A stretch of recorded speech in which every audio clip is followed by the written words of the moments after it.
Thanks for tuning in to the Blade Ops YouTube channel. Today we're going to be taking a look at a new knife from WE. This is the Vision R. This knife has a blade length of 3.54 inches, has this nice black coat finish on it, and is that 20 CV steel. They did a nice reverse tanto on that as well. And to close this, has a new little super lock is what they call it. To disengage, you just pull back and it drops right down because that blade runs on bearings, so it's really smooth. Close length is 4.45, and they did mill out the inside of this as well as the speed holes, so it makes this knife really light and easy to carry. And for the clip, they did put it on the spine of this knife, so it's a little bit different, but it still functions very well and is easy to carry.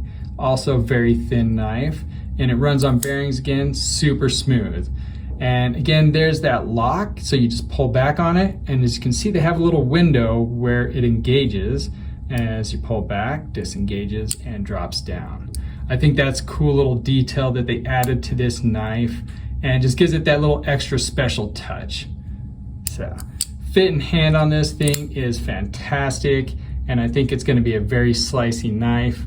Get a full grip on it.